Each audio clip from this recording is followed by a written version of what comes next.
ഉമർ ഇബ്നുൽ Khattab റളിയല്ലാഹു അൻഹുവിനെ ബഹുമാനപ്പെട്ട അബൂ ത്വൽഹ ഒരു ദിവസം പിന്തുടരുകയാണ്. ഒരു തോട്ടത്തിലേക്ക് അദ്ദേഹം ചെല്ലുന്നു. തോട്ടത്തിൽ ചെന്നുകൊണ്ട് അബൂ ത്വൽഹ കാണുകയാണ് ഉമർ റളിയല്ലാഹു അൻഹു തന്റെ കയ്യിലുണ്ടായിരുന്ന ഒരു ചാട്ടവാർ എടുത്തുകൊണ്ട് തന്റെ ശരീരത്തെ ഇങ്ങനെ ആഞ്ഞു പ്രഹരിക്കുകയാണ്. എന്നിട്ട് ചോദിക്കുന്നു, അന്ത അമീറുൽ മുഅ്മിനീൻ, ഉമറേ നീയാണോ അമീറുൽ മുഅ്മിനീൻ? അന്ത ഖലീഫത്തുൽ മുസ്ലിമീൻ, നീയാണോ ഉമറേ മുസ്ലിങ്ങളുടെ ഖലീഫ? ഇന്നലെ രാത്രി തഹജ്ജുദ് നിസ്കരിക്കാതെ ഉറങ്ങിപ്പോയ നീയാണോ ഉമറേ ഇത് ആളായി നടക്കുന്നത് എന്ന് ചോദിച്ചുകൊണ്ട് സ്വന്തം ശരീരത്തെ അടിക്കുന്നു. ഒരു തഹജ്ജുദ് നിസ്കാരം ഖളാ ആക്കിയതിന്റെ പേരിൽ. നിസ്കാരം പതിവാക്കുന്നവരാവുമ്പോ അതിൽ പ്രധാനപ്പെട്ട ഒന്നാണ് നബിയുടെ മേൽ നിർബന്ധമായ നമുക്കെല്ലാവർക്കും ഏറ്റവും വലിയ സന്തോഷവും സമാധാനവും നൽകുന്ന, പ്രാർത്ഥനയ്ക്ക് അല്ലാഹു തആല ഉത്തരം നൽകുന്ന ഏറ്റവും ശ്രേഷ്ഠമായ നിസ്കാരം റസൂലുള്ളാഹിക്കുണ്ടായിരുന്നു. അപ്രകാരം ചില സുന്നത്ത് നിസ്കാരങ്ങളും ഉണ്ടായിരുന്നു. അള്ളാഹുവിന്റെ റസൂൽ ഈ നിസ്കാരങ്ങളുമായി മുന്നോട്ട് പോയി. നബിയിൽ വിശ്വസിച്ചവർക്ക് ഇതിന്റെ ചില ഭാഗങ്ങൾ പരിചയപ്പെടുകയും ചെയ്തു. അങ്ങനെയാണ് അള്ളാഹു അവസാനം മിഅ്റാജിന്റെ രാത്രിയിൽ നിസ്കാരം നിർബന്ധമാക്കുന്നത്. ചരിത്രം എല്ലാവർക്കും അറിയുന്നതാണ്. ഹിജ്റയുടെ 1.5 വർഷം മുമ്പ് അള്ളാഹുവിന്റെ റസൂലിനെ അള്ളാഹു തന്റെ അടുക്കലേക്ക് വിളിക്കുന്നത്, അള്ളാഹു കൊണ്ടുപോകുന്നത് രാജാതിരാജന്റെ സവിധത്തിലേക്ക് തന്റെ ഹബീബിനെ ചേർത്ത് പിടിക്കുന്നതെന്നാണ്. അങ്ങനെ കൊണ്ടുപോയി റസൂലുള്ളാഹി അള്ളാഹുവിന്റെ അടുക്കലെത്തി. ബിബിസാത്തി ഖുദ്സില്ലാഹി ലമ്മാ അൻബസൽ ഹയ്യാഹു ലില്ലാഹി തഹിയ്യാത്തുൽ ഫുളൽ വമുബാറകാതു വസ്സലാത്തു കമാ നുഖിൽ ഫിസീറത്തിൽ ഹലബി ഹകാതത് മീമാ സല്ലു അലൈഹി വസല്ലിമു തസ്ലീമാ. അല്ലാഹുവിന്റെ റസൂൽ ചെന്നു, അസ്സലാമു അലൈക. അല്ലാഹു തആലയോട് അല്ലാഹുവിന്റെ റസൂൽ അഭിവാദ്യം ചെയ്തു. നമ്മൾ നിസ്കാരത്തിൽ പറയുന്ന അത്തഹിയ്യാത്തതാണ്. അല്ലാതെ അള്ളാഹിനോട് എന്താ പറയാ? നിങ്ങൾ ആലോചിച്ച് നോക്കണം. എന്തു പറയാനാ? സലാം പറഞ്ഞിട്ട് കാര്യമുണ്ടോ? അല്ലെങ്കിൽ പടച്ചോനെ നിനക്ക് അഭിവാദ്യങ്ങൾ എന്ന് പറഞ്ഞിട്ട് കാര്യമുണ്ടോ? ഏറ്റവും വലിയ വാചകത്തിലൂടെ അത് പറഞ്ഞു. നമ്മൾ ഇന്ന് അത്തഹിയ്യാത്ത് ഓതുമ്പോൾ അതാണ് മനസ്സിലേക്ക് വരേണ്ടത്. അത്തഹിയ്യാത്തുൽ മുബാറകാതു അസ്സലവാതു ത്വയ്യിബാതു ലില്ലാഹ്. എല്ലാ തിരുമുൽ കാഴ്ചകളും അല്ലാഹുവേ നിനക്കുള്ളതാണ് റബ്ബേ. അള്ളാഹു അതിന് മറുപടി പറഞ്ഞു, അസ്സലാമു അലൈക അയ്യുഹൻ നബി. അങ്ങനെ സംഭാഷണം തുടർന്നു. അള്ളാഹുവുമായിട്ട് നേരിട്ട് കണ്ടു. അള്ളാഹു തആല അവിടെ വെച്ച് നിസ്കാരം നിർബന്ധമാക്കി.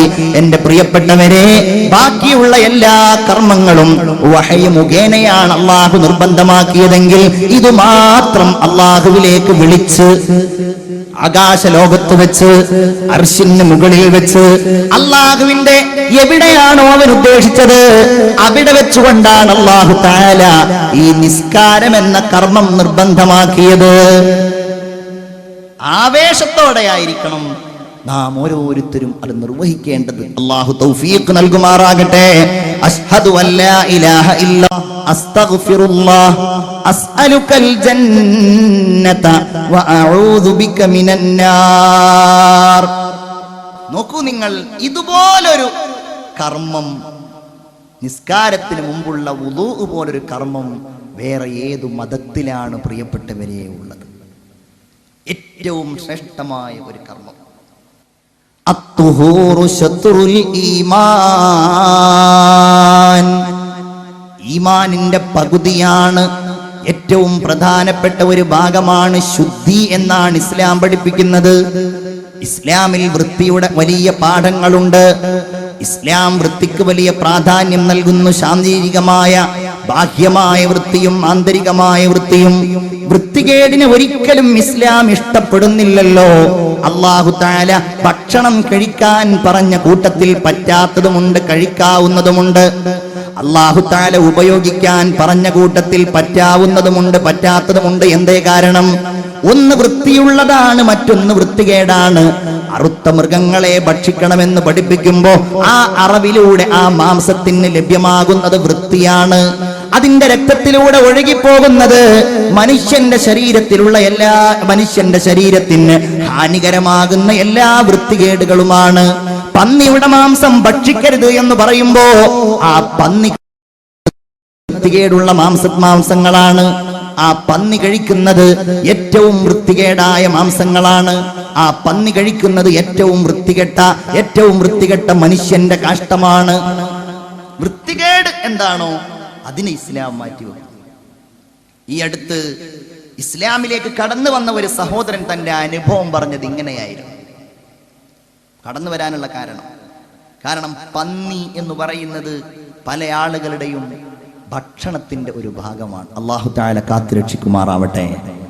നിങ്ങൾ ഉറക്കാമീൻ പറഞ്ഞോളൂ, അല്ലെങ്കിൽ ഞങ്ങളുടെ ആ ഭാഗത്തൊക്കെ വരുമ്പോൾ ചിലപ്പം പെടാൻ സാധ്യതയുണ്ട്. ഇറച്ചി കൊണ്ടുവന്ന് നോക്കും, റോസ്റ്റാക്കിയിട്ട് കറിയാക്കിയിട്ട് കഴിക്കാനും നല്ല ടേസ്റ്റ് ഉണ്ടാവും.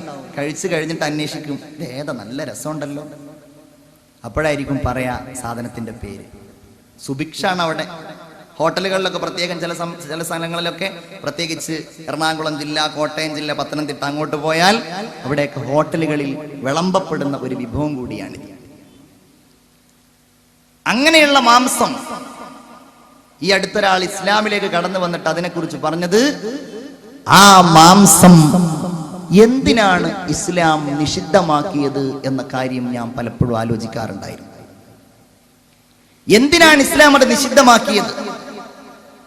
നിങ്ങളുടെ അടുക്കലേക്ക് ബക്കറ്റ് വരുന്നുണ്ട്. എല്ലാവരും നല്ല ആത്മാർത്ഥമായ സ്വതക്ക ആ ബക്കറ്റിൽ നിക്ഷേപിക്കുക. അല്ലാഹു തആല കബൂലാക്കുമാറാവട്ടെ. ബിസ്മില്ലാഹിർ റഹ്മാനിർ റഹീം. കഴിയുന്നവരൊക്കെ ഏറ്റവും വലിയ ഒരു സ്വതക്ക തന്നെ ഈ വിജ്ഞാനത്തിന്റെ സദസ്സിൽ വെച്ച് ചെയ്യണം എന്ന് ഞാൻ ഉണർത്തുകയാണ്. അങ്ങനെ ഒരു മുസ്ലിമായ സഹോദരനുമായിട്ട് ഇയാൾ തർക്കിക്കുകയാണ്. തർക്കിച്ച് ഞാൻ പറഞ്ഞു, ഇയാൾ പറയാണ്, ഞാൻ പറഞ്ഞു, എന്തിനാണ് ഇസ്ലാം പന്നിയെ ഒഴിവാക്കുന്നത്? ആ പന്നി വൃത്തികേടായ ഭാഗങ്ങളിൽ ജീവിക്കുന്ന മൃഗമാണ്. അല്ല, ഇന്ന് അറുക്കപ്പെടുന്ന പന്നികളൊക്കെ ഏറ്റവും നല്ല ഭാഗങ്ങളിൽ താമസിക്കുന്നവരാണല്ലോ എന്ന് പറഞ്ഞിട്ട് ഒമാനിലെ പന്നി വളർത്തു കേന്ദ്രത്തിൽ കൊണ്ടുപോയത്ര ഈ മുസ്ലിമായ ചെറുപ്പക്കാരൻ മറ്റേയാളെ പന്നി വളർത്തുന്നിടത്ത്. ഇയാളും അത്ഭുതപ്പെട്ടു. ശരിയാണ്, കാരണം ഒരു വൃത്തികേടുമില്ല, നല്ല വൃത്തിയുള്ള പന്നികൾ, ഒരു ദുർഗന്ധമില്ല, ഒരു അനാവശ്യമായ വാസനയില്ല, ഒരു കുഴപ്പമില്ല. അങ്ങനെ ഇവരിങ്ങനെ നോക്കി നിൽക്കുന്നതിന്റെ ഇടയിലാണ് 5-6 പന്നികളുണ്ടല്ലോ ഒരു ഫാമിൽ. ഇങ്ങനെ അതിലെ ഒരു പന്നി ഇങ്ങനെ കാഷ്ടിക്കുന്നു. പെട്ടെന്നാണത്രേ തൊട്ടടുത്ത പന്നി ഈ കാഷ്ടത്തിന്റെ ഒരംശം പോലും ഭൂമിയിലേക്ക് വീഴാതെ മുഴുവൻ അതിങ്ങനെ നക്കി കഴിക്കുന്നത്. അപ്പൊ ഇയാൾ ചോദിച്ചു, ഇപ്പൊ എങ്ങനെയുണ്ട്? എത്ര വൃത്തിയുള്ള സ്ഥലത്താണെങ്കിലും പന്നി കഴിക്കേണ്ടതേ അത് കഴിക്കുള്ളൂ.